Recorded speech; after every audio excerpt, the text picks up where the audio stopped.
your classmate asking me online.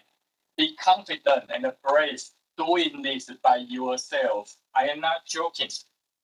I am not lazy, not teaching you guys. I teach you this because you need this kind of thinking level in order to compete in TSMC to other people. Okay, then let's go on. We should go to the slices.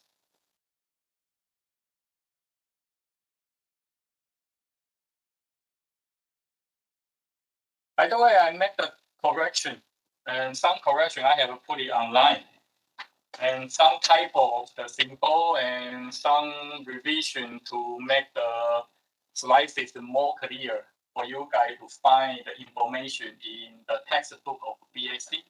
So I think that's what you need. So I just make some small correction. Okay, let's have a quick summary, and then we should just go to the random walk again.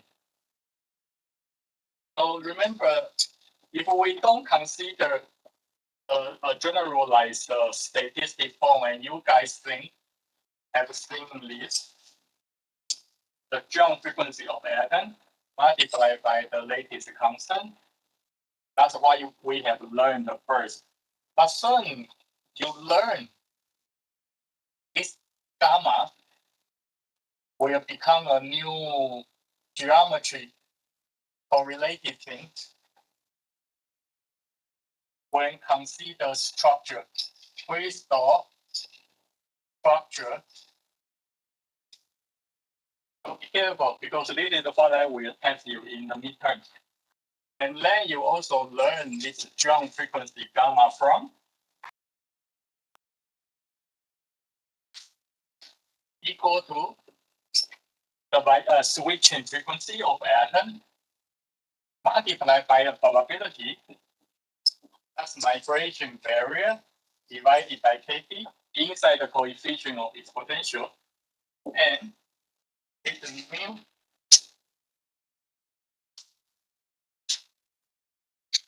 equal to what you have learned in your senior high school, 1/2 pi. The Hooke constant, or you can say that's modulus, divided by atomic mass. And the migration barrier equal to activation energy high, the top of the energy multiplied by the minimum energy in the quantum world.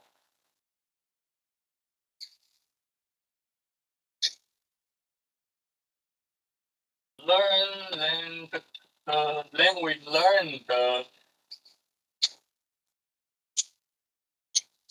expansion of the dimensionality.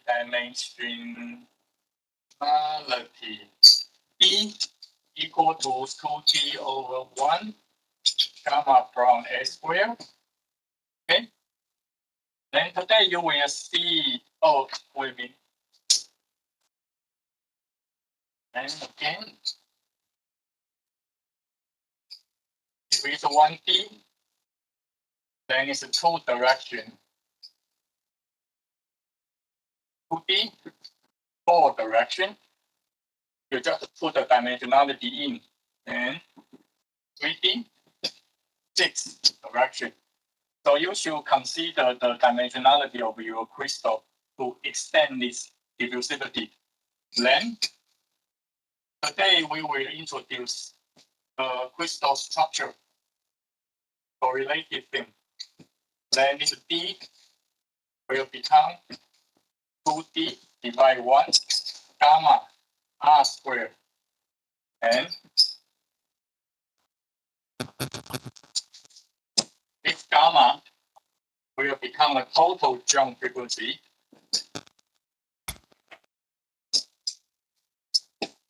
And this R is the random walk distance.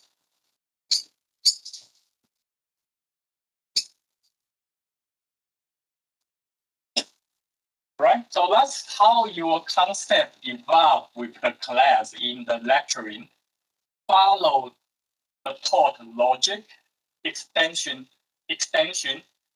including more and more concepts. Then you combine a more complete idea of the kinetic diffusion picture. All right.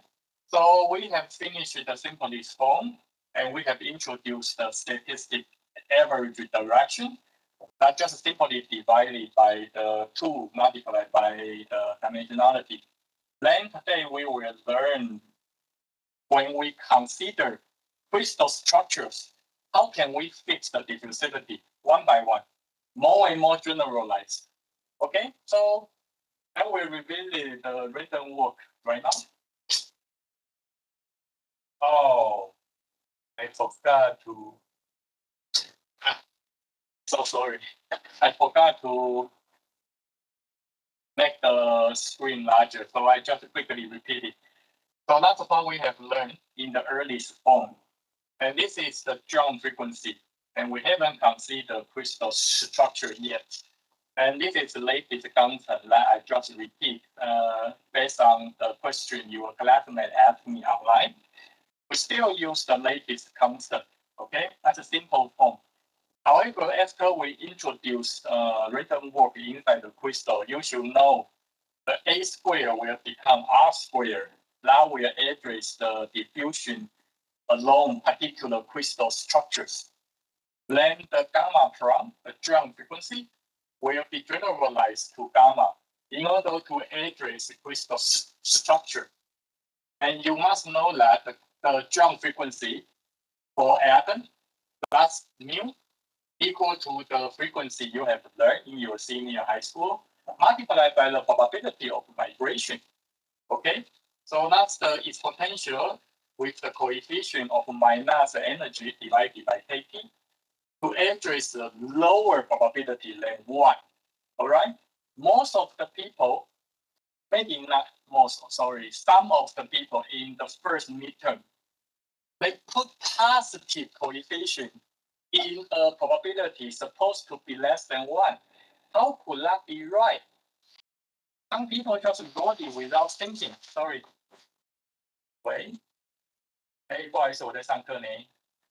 OK， 好，拜拜。OK， so be physically sensible. You just put a positive number for the probability that's less than 1. How can that be? Okay, don't write something nonsense without thinking. That's why I particularly ask you guys to think by yourself. You don't need my approval to do this kind of correction for your concept or my typo. It's totally okay you do that by yourself. That's your level can do.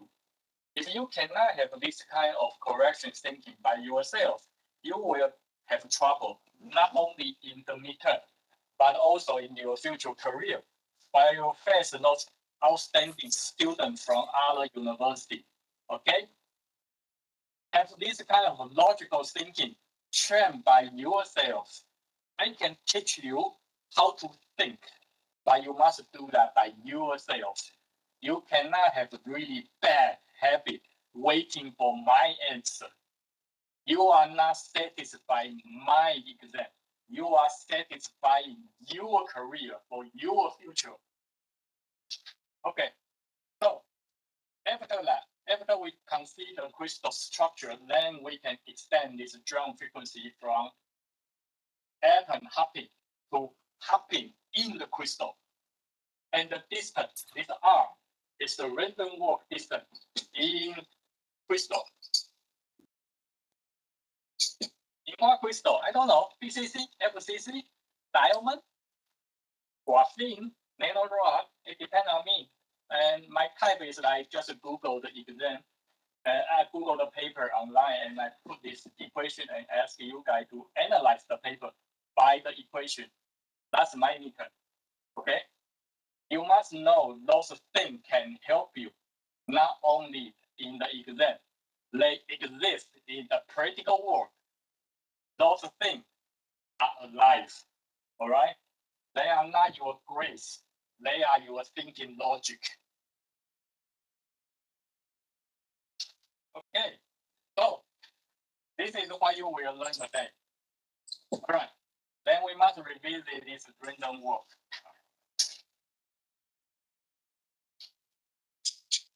random walk distance. All right. So in the class last week, we just fixed the zero R problem by using this R square. So basically, when we summarize,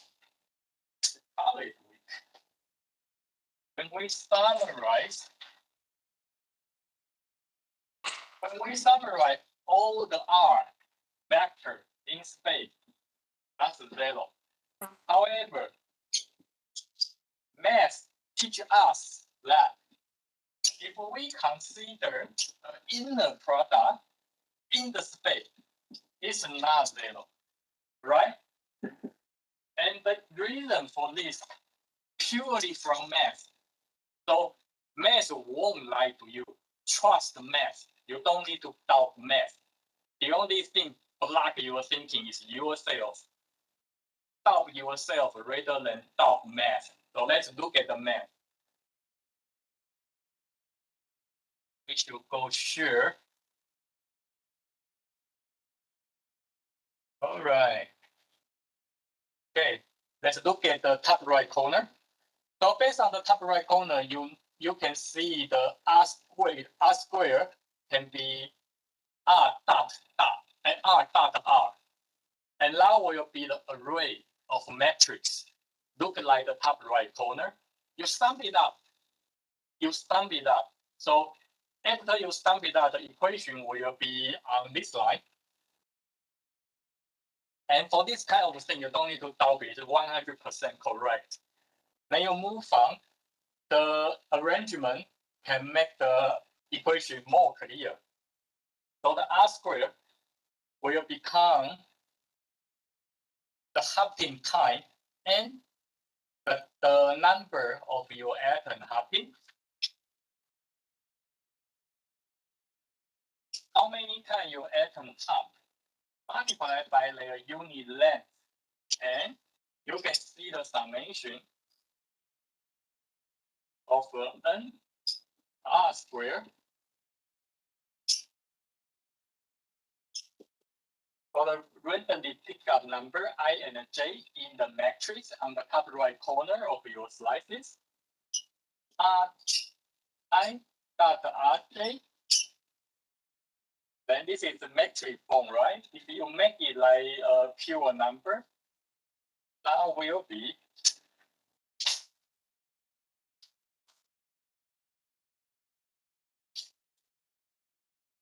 I will write it here to make it clear.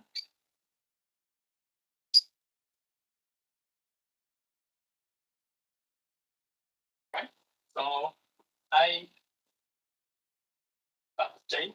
So that will be the form you see inside the center of your slices. So by doing this, actually we have a non-zero term for this one. It's not zero. Okay. In a special case, that could be zero, like 180 degrees. Okay. That make it -1. So -1 plus 1, that will be zero. Okay. So in that particular case, it's zero. I will teach you what condition you should choose zero to make this term. To make this term equal to, oh, sorry, it's not 1 plus -1. Sorry, correct it. It's not 1 minus 1 equal to 0. It's this form that has so many different angles. And those angles averagely should be 0. And I will teach you how to think about it. So this could be 0. This could be 0.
calculate that.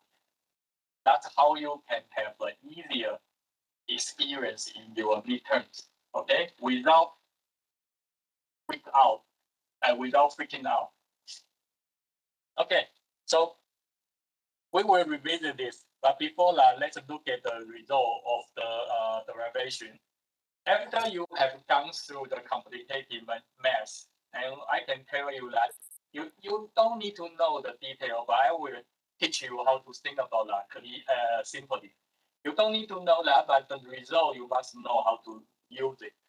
So the idea is, after you figure out the physical meaning of f, you will have two cases, either 1 or between 1 and 0. Then what's the random walk distance? Average. So the random walk relation tell you that it's the hopping number multiplied by the smallest distance. So if you take the square root and you put this in, and you put this in, and you know the result, the average distance the random walk can contribute is the square root of your total hopping number multiplied by the smallest distance. This result is very important one. It works everywhere in our world. It's everywhere. This can analyze how atoms move, how your solute move in the solution, or even for transistor, for semiconductor, depending on the carrier density. We frequently use this random walk to analyze the fundamental physics for those carrier, this quantum carrier like electron or hole moving in the semiconductors. This one, okay? This one is more important than you think about right now. This has a general meaning for small particle movement. How you calculate that averagely, okay?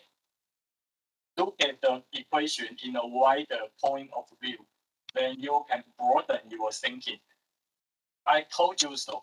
You believe so, then you do so. You don't need to doubt the textbook. You don't need to doubt what I am teaching because I am teaching you textbook.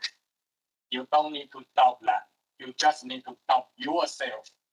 That's your incapability of thinking to block your thinking. So change that. You can do it. So after you know the result of random walk, let's check it. It's not guaranteed it's right. So let's check it by simple calculation. And we go to the next page. On the top, I will introduce you the example of carbon atom diffused inside the stainless steel by the iron crystal. It's a BCC or MCC, whatever, depending on temperature. So let's look at it. So the condition is it maybe 1,000 or 1,200 K. It doesn't matter that much. Okay, I just want to show you then work. Then the drum frequency, and I gave you a low number, but actual number is larger for atomic switching frequency, but hopping is slower. Remember, you must multiply. You must multiply the migration barrier. Okay, so the frequency is 10 to the 10, 10 to the order 10. And the distance, this is not the latest constant. Actually, that's the interstitial side different. Could be wrong, but it's ideally okay. Okay, qualitatively okay, but the number could be quantitatively wrong. You don't need to pay attention to that. Just check the idea. Okay, now you have the parameter you need to calculate random walk distance. Let's look at the result by quick calculation. This number. All right. So let's look at it by examining those numbers. And let's check.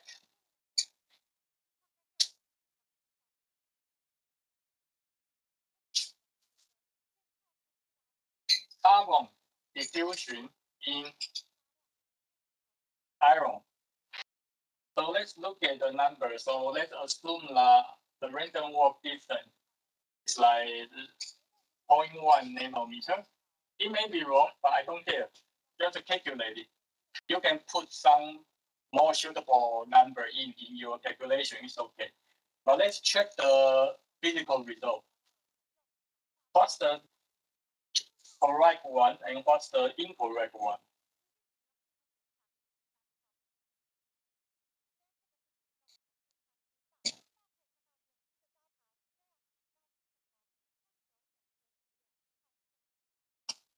And I will give you 10 to the 4 seconds for the diffusion to proceed. And let's check 10,000 seconds. What's the diffusion distance? Random walk can show us. All right. This idea is very important because when we learn the equation, the first thing is not to memorize it. The first thing is to put some number in and then examine it. So let's look at it. So the random walk distance.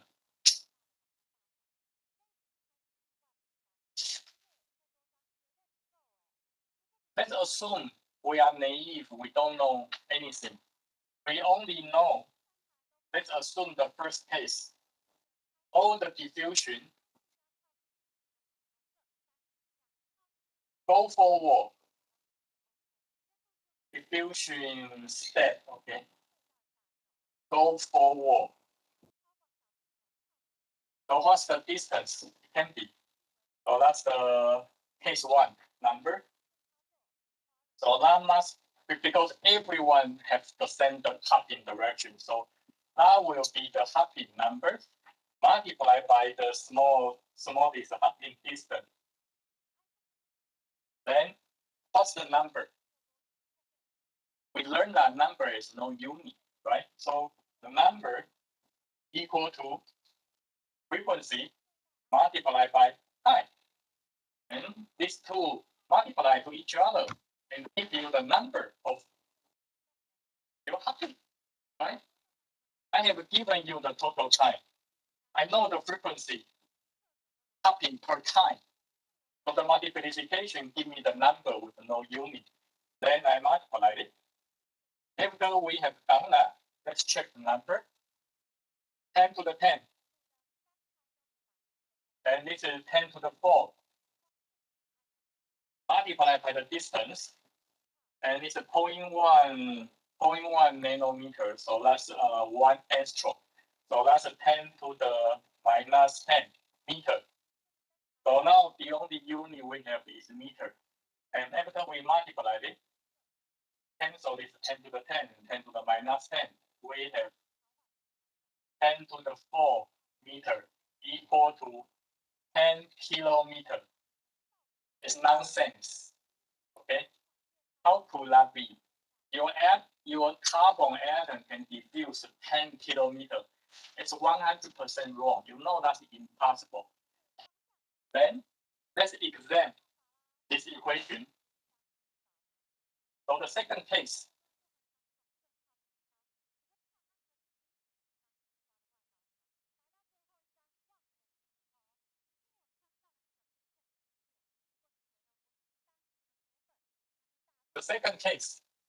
I use a random walk equation to examine it. So the R, average distance, still equal to something correlated to number, but now the number, random walk tells us that the number must be square root of hopping number. Okay, we are out of share. Great. And multiply by the smallest distance. Then we just keep calculating it. And 10 to the 10 for frequency, multiply by 10 to the 4 for the given diffusion time, and multiply by 10 to the minus 10. Then the result will give you 10 to the 7 multiplied by 10 to the minus 10 equal to and 10 to the minus 3 meter. Am I right? Yeah, I'm right. So equal to 1 millimeter. So look at the difference. If every successful hop can only go forward, your carbon atom can diffuse 10 kilometer, 10 kilometer, huge. And you have no such big furnace to do metallurgy of your utility, whatever, or carbon uh, hardening iron, right? You don't have this kind of big stainless steel. It's impossible. You cannot do this kind of thing in your furnace. You don't have a huge furnace like that. Random walk tells you that. No, in the 10,000 seconds, my carbon atom only diffuse about 1 millimeter. So the random walk look right. So the random walk is very valuable and a very simple model for atomic level diffusion or particle, whatever small particle diffusion, including semiconducting devices.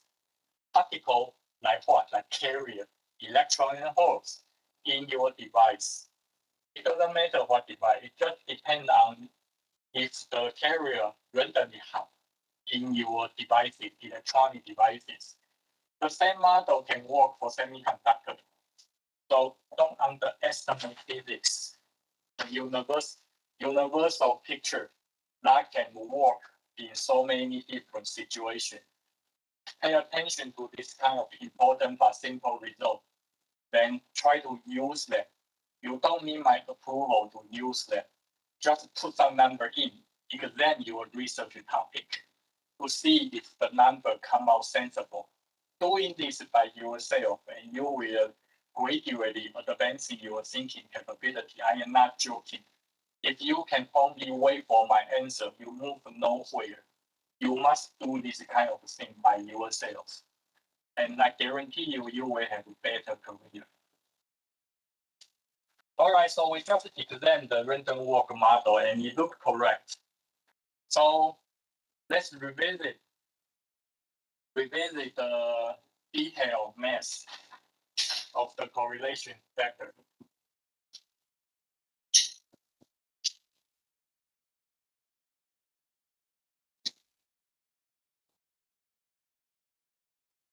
It's not easy to understand. I will show you how to simply derive it.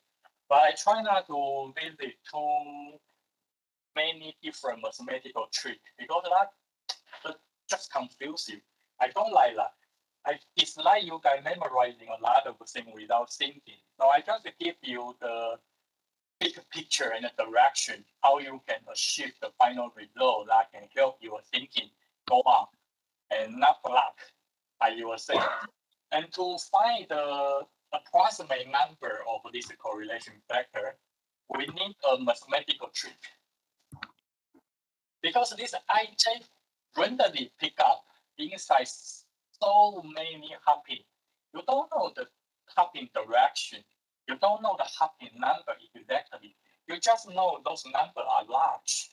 So you imagine that you have so many numbers, could be positive, could be negative. It just randomly pick up from 0 degree to 330 degree. It basically just random, right? So if it's pure random, then we have so many positive cosine theta, so many negative cosine theta. So if it's purely random, this term should be 0, expectedly, right? So by thinking like that, you know a pure random walk should give you a correlation factor just 1. However, if it's not pure random, what can we do? What can we do? Okay, so the basic thinking is, depending on different crystal structure, this is theta will be different. And let's look at it. Let's look at the slices.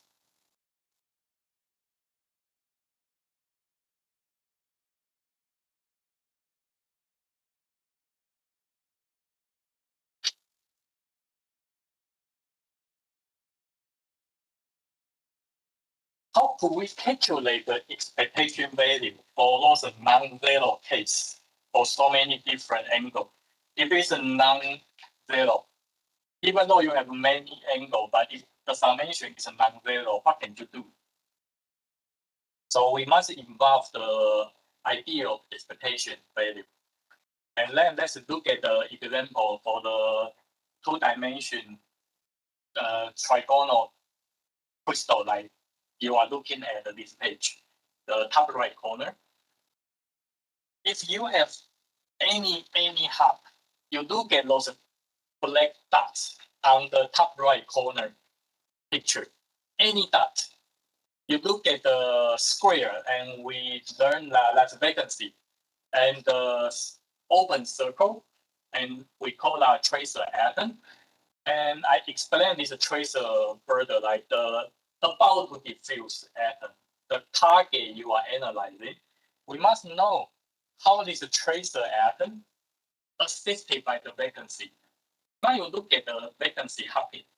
Vacancy can hop to the left, hop to the top, hop to the down, hop to the right, right? But for every black dot inside the crystal, are they facing the same choices? You just look at it. How many ways you can choose for every black dot, a closed dot, a black closed dot, a circle dot?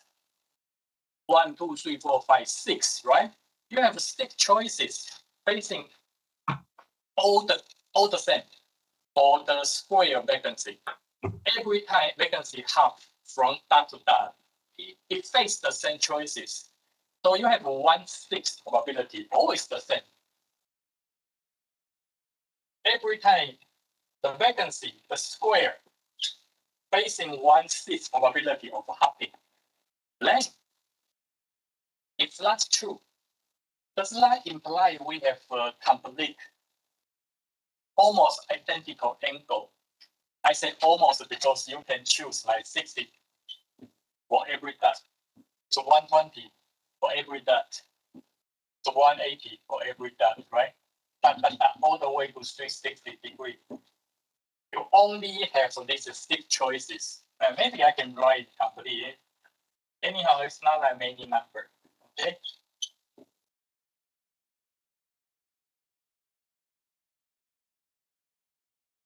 Book 40. Okay. Every time you have at least 6 choices, so you have 1/6 of angle probability, right? So that's the idea. You have a limited diffusion inside the crystal. For all the hopping, your probability is identical. The only thing different is positive or negative, or it's like square root 3 divided by 2 or 1/2, right? All different based on the number. Then we finish this quick a small concept. Then we can have a rest. So after you have a particular crystal, then you know you are facing very limited choices, like depending on the crystal structure. And you may further ask if that FCC is not 12. Yeah, you are right. 1/12. If it's FCC, that's 1/12. If it's BCC, it's 1/8. Right? Depend on your choices, and you depend on your angle. The theta is limited by your crystal structures. Then how could we analyze the final result, the approximate result for the square, the open square, to reach the open circle? And you just look at the black dot. You have so many choices, right? Look at my mouse.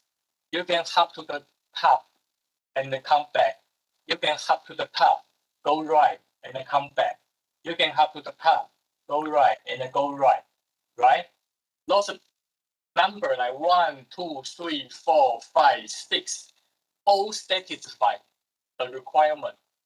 Vacancy must be on the neighboring side of your tracer atom. Whenever the position 1, 2, 3, 4, 5, 6 have vacancy, your tracer atoms number 7 can hop. After you know the limit by lot, you know your tracer atom can only move your square vacancy, just occupy 1, 2, 3, 4, 5, 6. Like how many ways? I don't know. I will teach you. So take a rest. Then come back 10 minutes later. When we finish this derivation, we will move on quicker.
是爱的呼唤。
All right, guys, let's come back.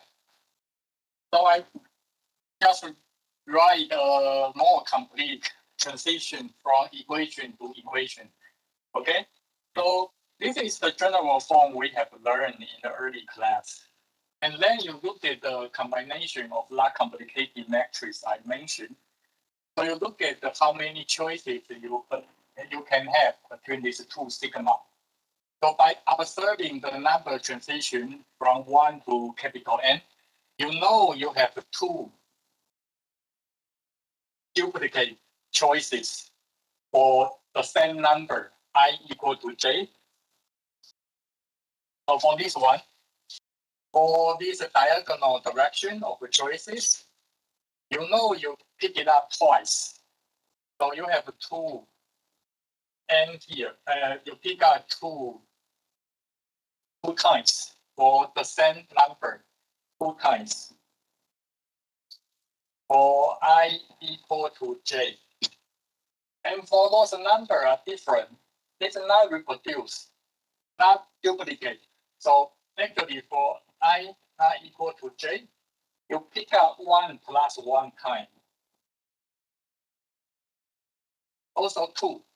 So that's how we can generate this 2 factor, this 2 factor here. And all the combination have n choices.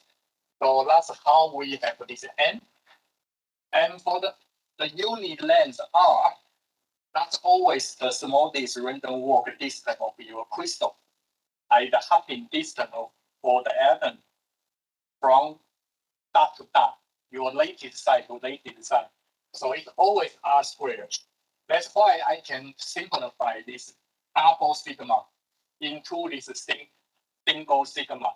And we approximate it by the random choices from 1 to infinite. Because you have so many choices, we don't know. Statistically, we know we have infinite choices. So that's how we approximate this double sigma. All right? And then after we're doing so, you found you can cancel out this n, capital N, and R squared. Then we reach the result that we learned from the last class. All right?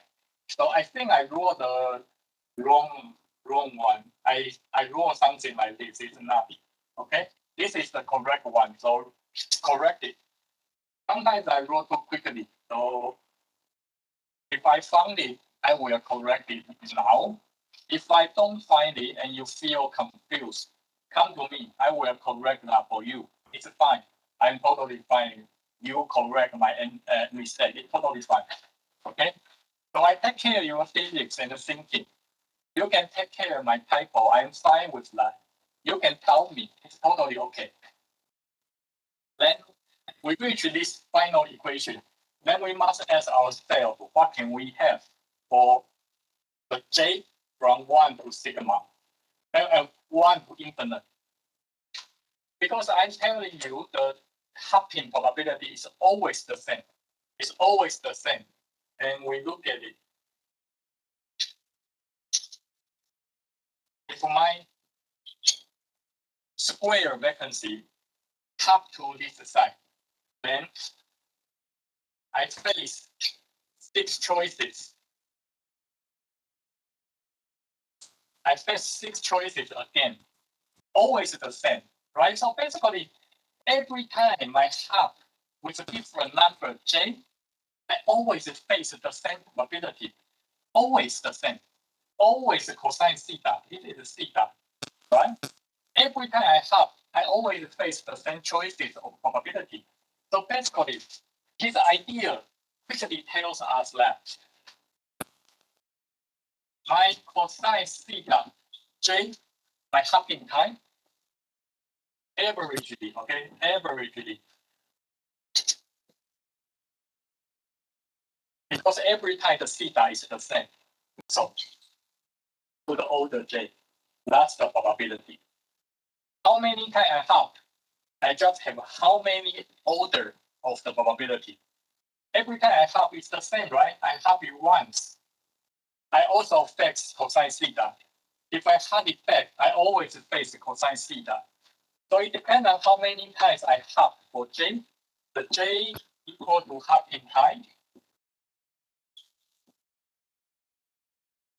I face the same probability. That's why I can just take this j into the order. So suddenly this equation becomes solvable. So we have learned this in junior high school, I think, or senior high school. Should be junior high school. So let's continue. So basically, that equation becomes 1 plus 2 cosine theta plus 2 cosine theta squared plus 2 cosine theta to the order 3 to the cosine theta n. If it's infinite, okay? Okay, let me write it like n and n equal to infinite, right? So then look familiar, right? That's the geometry series. So let's continue it. That's 1 plus 2 cosine theta. 1 plus cosine theta plus cosine theta squared plus all the way to infinite. Then we know the equation for the summation of this one. And then you know as 1 subtracted by the ratio cosine theta equal to 1, right? So this is the result for this bracket. Remember? Yeah, we all learn it, okay? Right? Don't tell me you didn't learn it. You guarantee learn this in either senior high school or junior high school. So that's the result for the summation of this bracket. Then we just rearrange it. I just write the result.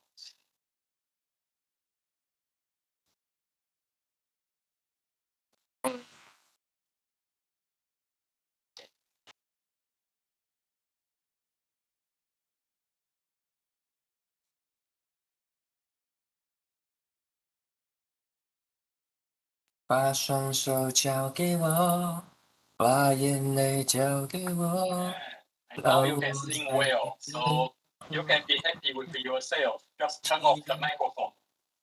You are recorded. Okay, so let's look at the result.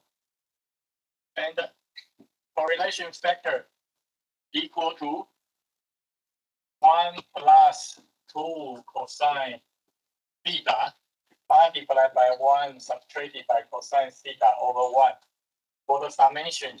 Okay, the total summation for j equal to 1 to infinite. That's the result. Then we found it's very clear. And it's 1 subtracted by cosine theta, 1 plus cosine theta. That's the correlation factor. If you are a careful person and you know it's average, it's okay. Then if we are looking at this average cosine theta as a concept of probability,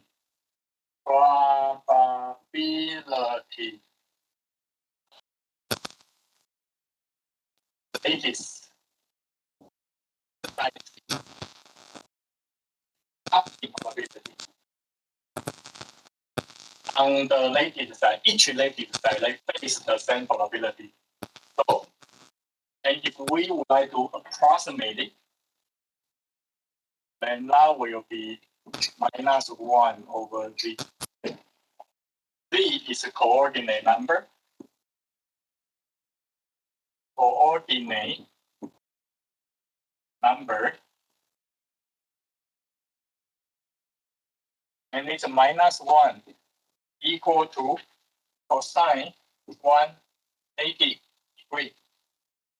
That means the most probable probability is hopping back. Okay? And you may argue to me like, no, you told me that it's like 60. You told me it's 60, 120, 180, all the way to 360. Why you suddenly told me it's 180? Yeah, because the most probable probability is happening back. But averagely, you are always facing 1, 2, 3, 4, 5, 6. You have 6 choices. You have 6 choices for this 6 direction, i.e. the 6th angle. However, the most probable one is like back and forth. Back and forth. Okay? For all the angle. So averagely is 1 over 6 with minus 1. Okay? Because remember, this is average. It's average. I use red bracket to show it. Averagely. So this is why kinetics is hard. So many different physical pictures, so many mathematical tricks. You must combine them in the way you can understand without memorizing. That's why kinetics is challenging for beginner. But now I show you how to think about it. You just believe in that and check the textbook. Then you know, okay, I got the picture. Because the most probable one is hopping back, so I must choose 180. However, all the probability is the same, depending on the crystal axis. For this particular one, that's 1/6. For FCC, that's 1/12. For BCC, it's 1/8, right? So by using this kind of physical picture, you can simplify complicated equation of your statistically massive hopping group behaviors for so many different pathways, so many, and 1 to infinite, right? It's a very challenging concept, but by using this kind of simple picture, the most probable one is hopping back, and you use all the coordinate number to be the approximative probability. Then this coordination number, final result could be approximate. Look at it, approximate 1 subtracted by 1 over z. 1 plus 1 over z. Then is equal to z subtracted by 1, z plus 1. If you consider infinite hopping number, so by doing this kind of physical picture, physical modeling, the final result is actually really simple. You just need to judge the coordinate number for the defect can hop in your crystal. Then your average coordinate behavior, and this is obviously less than 1, larger than 0, right? So it should be fine. So this one, obviously less than 1, obviously larger than 0. So it fulfills the picture. Now we ask for the non-random hopping behavior. And remember, you only need to use 2 conditions. Totally random, that f equal to 1. Non-random, f less than 1, larger than 0. Then you should choose this equation to use. Okay?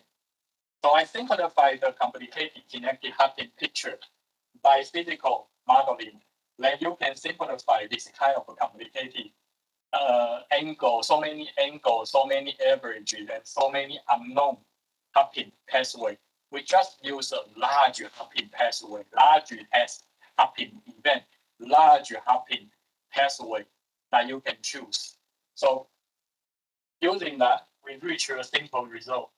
Average your coordination number for non-random hopping is coordinate subtracted by 1 divided by coordinate plus 1. All right? So that's how this page shows you on the slides. Okay, so let's go on for the slides. And then after we reach the result, and you can find that it's very simple. You just need to pick up the coordinate number.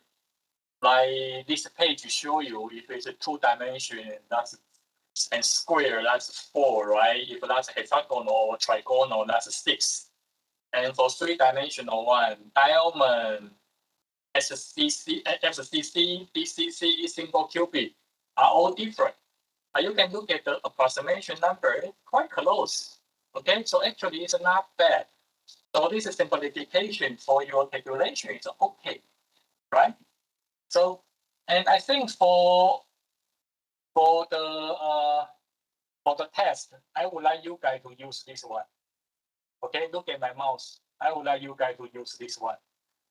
Use this one to calculate. It's more physically sensible. I like it. So I want you guys to learn this. But you may see other textbooks using the different approximation. But I would like you guys to use this one. It doesn't mean other people are wrong. Other people are right too. It just depends on how you approximate it. You can look at the paper and find different approximation, but you must know they are all approximation. So it should be fine. And for midterm, because we need to make everybody have the same standard, so I would like you guys to use this one for your correlation factor. Got it? Okay. And by the way, I make a correction because I changed the page, but I didn't notice. Originally, that's a 63. Okay, look at the mouse. Now I make it to 54. Sorry for that, but I make the correction. Okay, so let's go. Now we need to involve crystal factor. And finally, we need to fix the simplify the picture without consider crystal structure. So now we need to learn structure correlated diffusivity. Okay, so hold on. Let's look at this page first. And I generalize this hopping frequency by migration and the geometry, two parts. By doing this, you won't make mistake.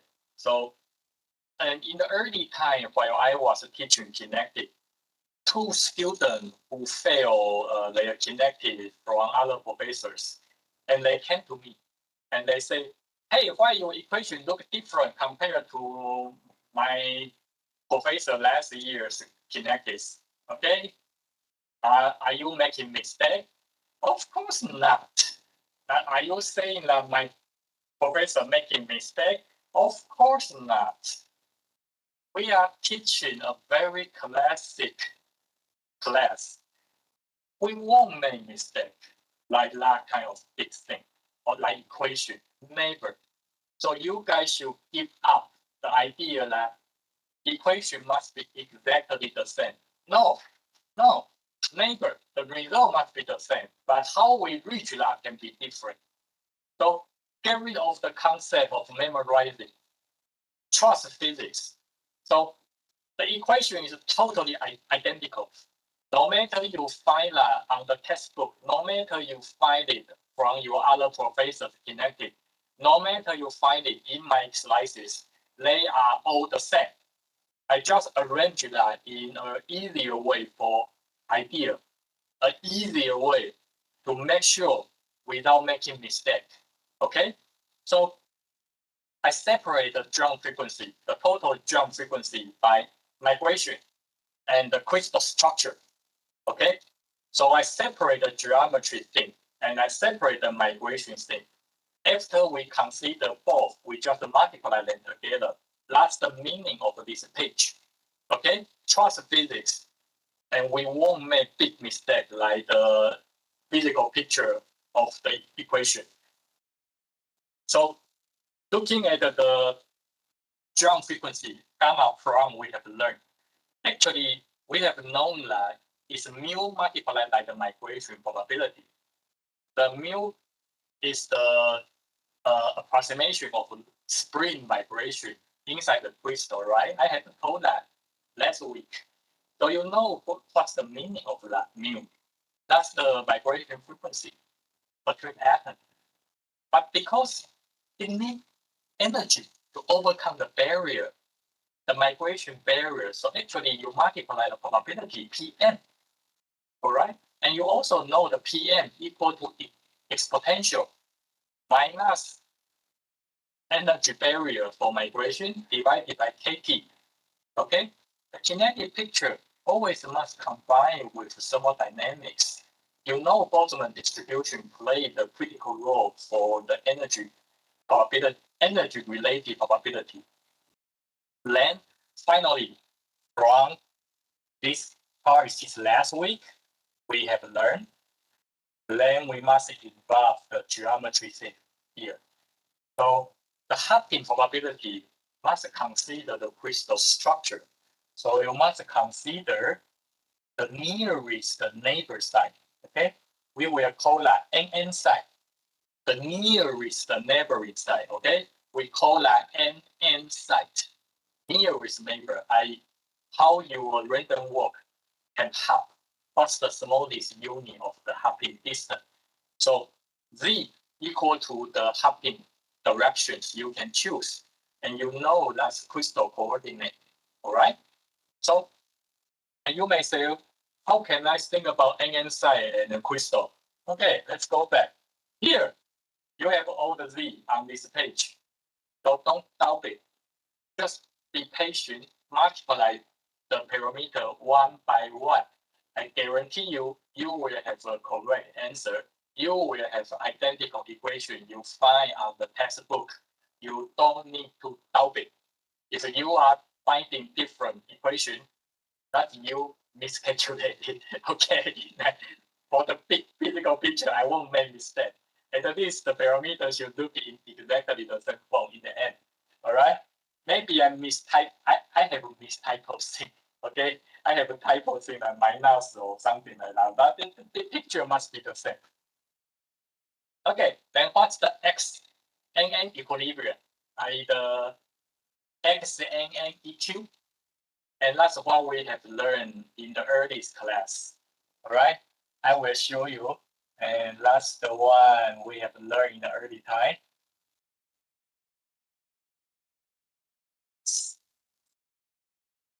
Something like this. Something like this. Okay, that's the XNN, i.e. the formation probability of your crystal. Okay, so that's your formation probability of the defect. Okay, defect formation probability. That's the meaning of NN side. XNN EQ. Okay, so let's come back.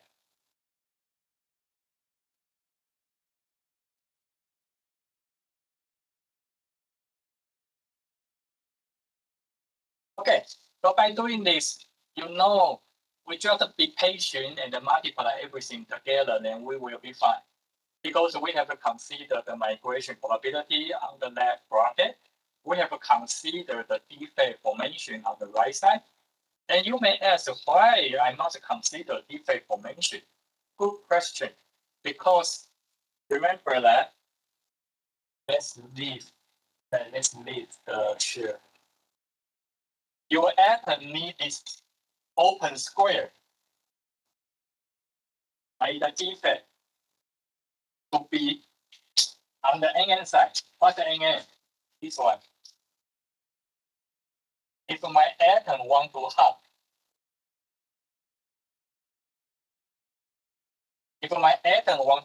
this defect must be beside it.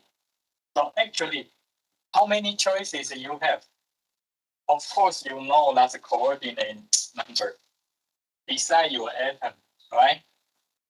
Beside the tracer atom, the side, the NN side, beside the tracer atom. I.e., if your tracer atom try to hop on the NN side around it, you must have this defect. Then you understand the physical meaning of the right bracket Z multiplied by XNN EQ, right? Because your formation for this one is XNN EQ, the exponential one you have to learn. And the choice is Z, right? So you multiply them together. That's the probability your defect can help your tracer atom to hop. So we combine the hopping probability, the migration barrier, and the switch frequency of atom. We multiply them, and then we call that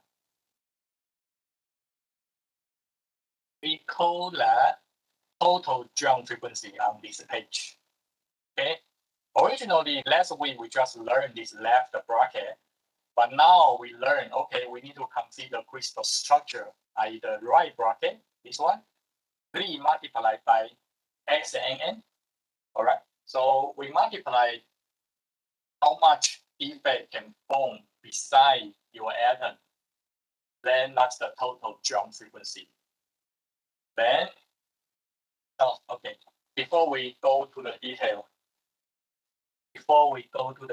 let me remind you the base first class. Then diffusivity equal to 2T1 gamma from A squared become 2D divided 1 gamma total jump frequency, random walk distance. Okay, that's the difference. Last week, this week.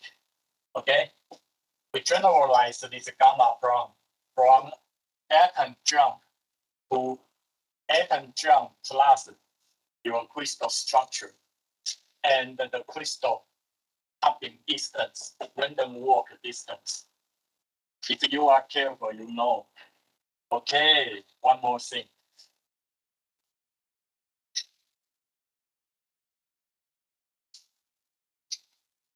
Correlation factor. So this is the most general form. Okay, so be careful for that. That's what we learned today. The most general form of the diffusivity. Okay, so write the thinking sequence down, then you won't feel lost.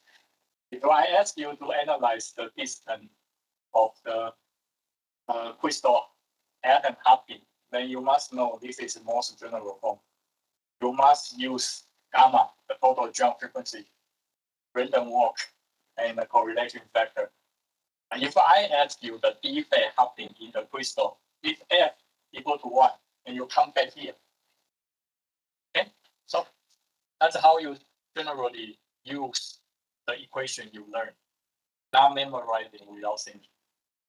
Okay, go on. Let's go on.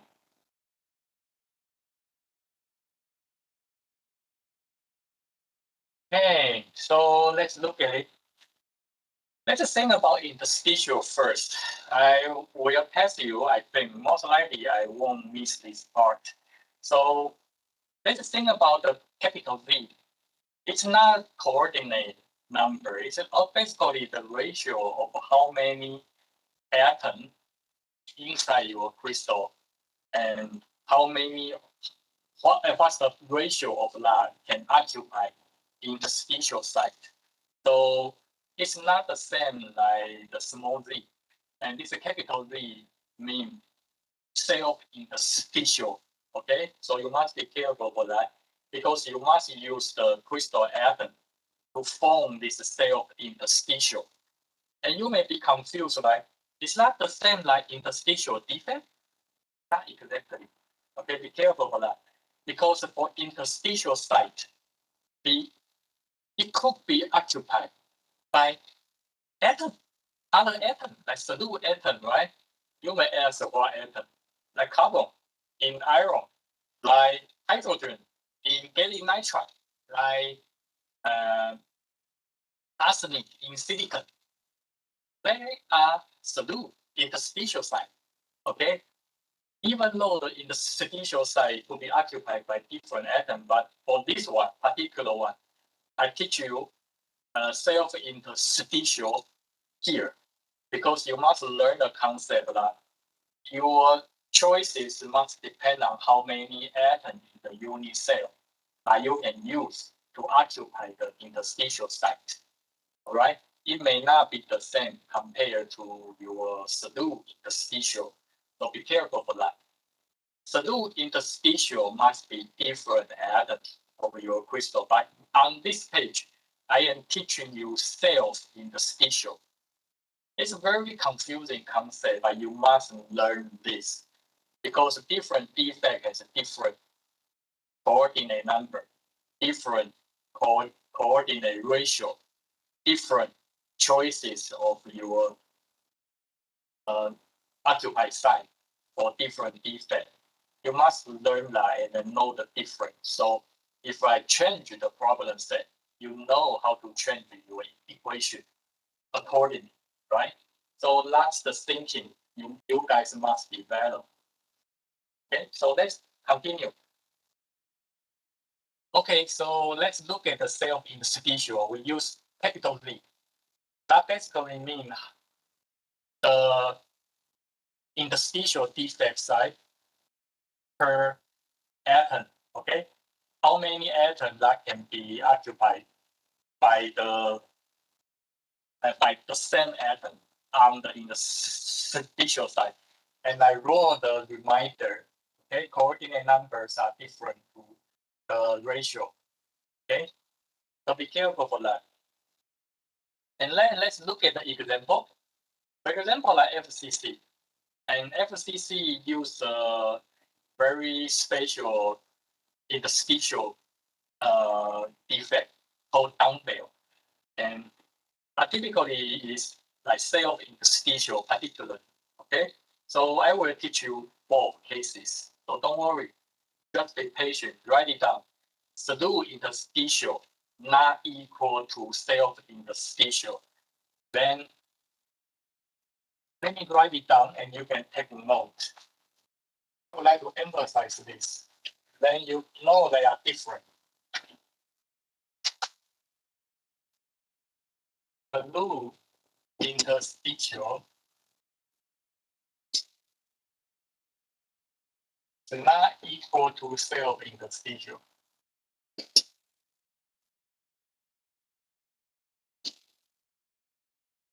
right? Careful. It could be like hydrogen, carbon, arsenic, phosphor, smaller atom, particularly this kind of small atom. Okay? Maybe not the big one, but particularly for small atom. And this one is like the same atom, like iron in iron crystal, or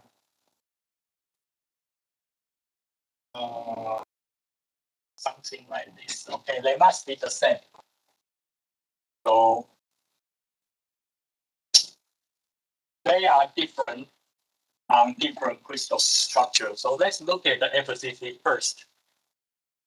And let's look at the page.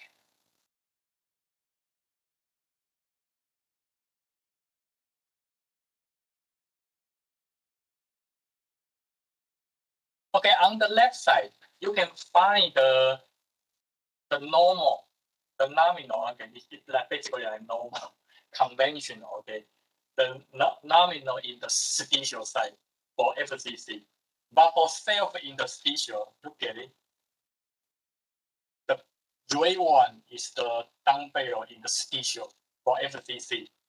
And you can also look at the button, BCC. BCC and FCC both have the interstitial side like tetragonal or octahedral. So they have the same look similar like this one, the blue one, and the yellow one. They look similar. Why I choose different? Why I choose different self-interstitial side? Okay, that's all because the strength energy are very different. So you can think about that. FCC and the BCC are highly packed, very tightly packed, the crystal structure, right? So actually, it's really hard for the same atom to occupy the interstitial side shown on the left side of this page. It's not easy to squeeze them into this kind of position. So they want to have lower strength energy. So basically, for self-interstitial, most likely they use different structure, different interstitial structure called dumbbell or split dumbbell, whatever dumbbell thing. And you can clearly see the ray one or the blue dumbbell. The ray position are different compared to the left one, right? The right one look different compared to left one. And you may ask, what's the dumbbell for BCC? I indeed tested. Okay, I indeed tested. So I can draw that for you. So let's look at it. For BCC dumbbell,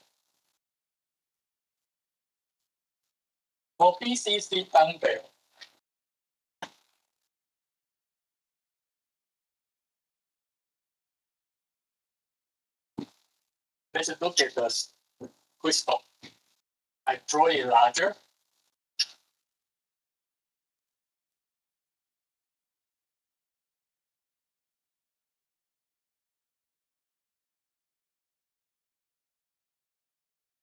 I particularly draw this 4. Then I mark it in gray to address that dumbbells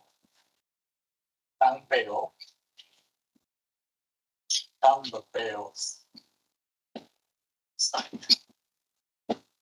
Then what's the dumbbell form? I also use the blue one to show you that like this. Okay. So the extra self atom, the self interstitial for the dumbbell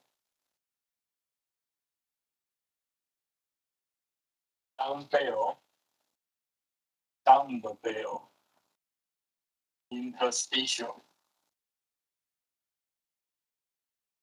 Actually, it is self interstitial for BCC. It looks like this. So the coordinate is like this 4. And you may argue, how about this 4 corner? So you are right. So they have a different structure. but symmetry to this one. So you must draw them in different direction. This one I'm in this form, right? This is 4.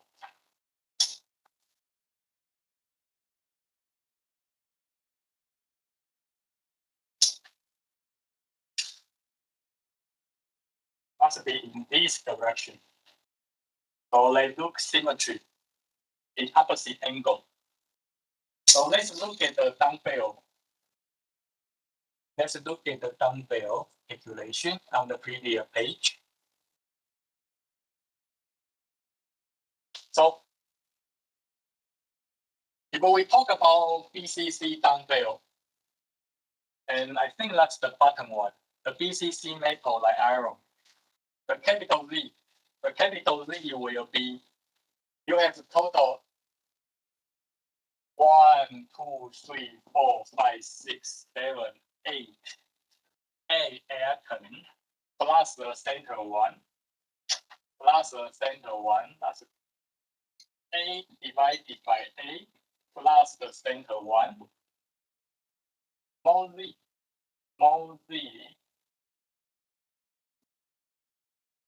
equal to 2. Okay, that's the calculation on the bottom. You have 2 atoms that you can pick up as the dumbbell averagely. But how many choices you have? How many choices? Actually, you have 1, 2, 3, 4, 5, 6, 7, 8. So the capital Z equal to 8 choices divided by this 2. So you have 4 coordinates for BCC dumbbell on the bottom BCC dumbbell.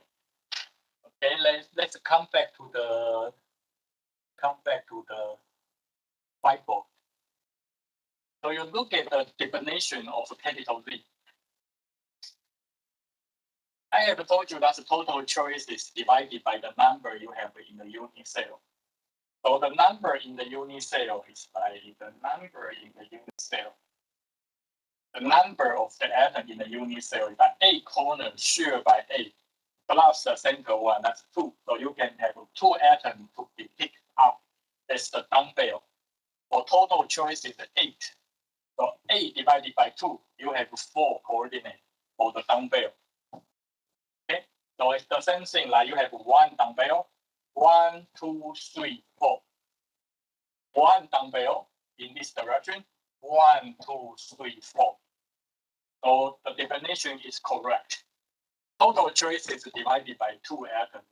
So the coordinate is 4. And you may argue like, but I have 2 directions. Yeah, but I average out. So for each pair of dumbbell, it's 4, right? For BCC. And the key point right now is, and why we don't use the interstitial site for BCC crystal? And you just feel confused. Hey, you just mentioned interstitial. No, it's a dumbbell. This is dumbbell interstitial site. It's not the normal interstitial site you have seen on the previous page. Okay, let's look at the shear. And look at the bottom left corner. We don't choose this one because the space is too limited. Very small space. No matter it's on the top left corner or bottom left corner, your cell of interstitial is like this kind of interstitial site because it's tightly packed metal structure like FCC or BCC. They don't want that, particular for cell of interstitial. But you may argue to me, are you saying that I never use interstitial site like this octahedral or tetragonal interstitial site? I should ignore it? No. If you ignore it, you will be in trouble. Why? Because I can still use those sites for glue because they are small. They don't have too much strain energy penalty for they to occupy interstitial site, like the normal octahedral site or tetrahedral site. Okay? O side or T side are okay for small atom. So you still need to learn it. You still need to learn it. I am not joking. I will test both cases. I guarantee you, because both of them are important. All right. This is particular for down cell, and it's cell interstitial for the same atom in metal crystal. You must know dumbbell is particularly for cell interstitial.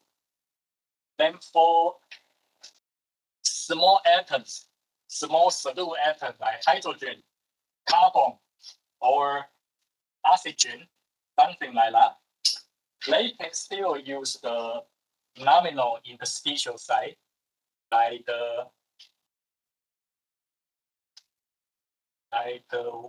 this kind of thing. Okay. Sorry, let me show you the page. They can still use this kind of interstitial site, nominal one, for small atoms like hydrogen, carbon, oxygen, which are also very important for your ceramic or ionic solids, like battery material, right? Some of you are working in the battery research group, so you need to know where you are tuning the oxidation state, where you are choosing the valence charge of by oxygen. You are using the interstitial site, the nominal interstitial site, i.e. octahedral or tetrahedral site, to diffuse, because they are small. So you must learn both of them. And some people are working in metallurgy group, so I also need to teach self-interstitial. So look at it, they are different. By comparing the FCC nominal interstitial, you know you have O side and the T side, and you also have the self-interstitial dumbbell side. So you must learn left and right, okay? You must learn left and right. While I ask you self-interstitial, you use the right one. While I ask solute interstitial, you use the left one. Okay? So that's why you need to learn all of them. All right. So I have told you the BCC case. For interstitial, we use a dumbbell. For self-interstitial, then we use a capital V. And you see I use a check here. For self-interstitial, we use this one because we particularly mention is self-interstitial. However, you may argue that, yeah, you frequently told us that that's an energy issue. If I give enough energy, my self atom will occupy nominal interstitial site. Typically not, it's too much because for the normal operation temperature, we typically still have a low hopping probability. And I still will teach you how to calculate that, but it's most likely not possible, not too much, not much probable. Okay, so let's look at the calculation. Why I use 12 divided by 4 and why I use 6 divided by 2. Okay, so by looking at this number, let me teach you how to think about it. What's 12? What's 6? Okay, so look at this BCC crystal. And let's look at the center atom. And how many interstitial, octahedral interstitial you can occupy? So you can look at this structure. You have 1, 2, 3, 4. 1, 2, 3, 4. And then again, this edge also have 4 possibility. So we call this 12 edge interstitial site, and that's octahedral. And then you also have the 6 face. 1, 2, 3, 4, 5, 6. 6 faces that shared by 2 unit cell. So the calculation is like 3 faces shared by 2. 12 edges shared by 4 unit cell. Then the total in the octahedral interstitial site, that's 6. And we have 2 atoms. So if you use the same crystal atom to occupy this nominal interstitial site, you can find the capital V becomes 3 instead of 4 we just learned, right? So be careful, they are different. So, however, I have told you, for self-interstitial, big atom dislike the nominal interstitial site because the energy is way too high. They must distort, they must strain the crystal very much. So crystal dislike that very much. So for this kind of self-interstitial, typically they choose dumbbell site. Okay, so if I ask you dumbbell self-interstitial, you must use 4 for BTC. And for dumbbell in FCC, that's 8. Okay. The answer is like this. Look at this blue one. This dumbbell for FCC. You have 1, 2, 3, 4, 5, 6, 7, 8 coordinate number shared by 1 defect, dumbbell defect, right? So the coordinate is 8. Then you may argue, why not divided by 2? Because that's only 1 dumbbell. So it's 1 dumbbell have 8 coordinates. And you may say that's 2 atoms. You told me not divided by number. Yeah, but that atom is 2 atoms shared by 2 unit cells. That's only 1. All right. So look at it. That's why I use 8 divided by 1 equal to 8. Got it? So while you think about the defect and the atom diffusion or solute diffusion, you must have a crystal structure in your mind. So that's why there are so many confusing cases that you need to judge first, then pick up the right number. Using capital Z or use small z for different defect like interstitial or nominal interstitial or self-interstitial, you cannot just memorize and wish you will be right. Neighbor. So you must look at the problem I ask, look at the defect I ask, then you pick up the right equation, right z, use for your calculation. I have seen so many people pick up random number without thinking. That's your problem, not my problem. I have told you how to judge. If you cannot distinguish, you need to come to me. I will teach you how to judge. Okay? And I sincerely suggest you must think by yourself first. You cannot just come to me asking for a number of the answers. That won't help you. You better come here to ask me if your thinking is right or wrong. Then I can help you thinking instead of memorizing. And then you gain your career probability. All right? Okay, take a rest.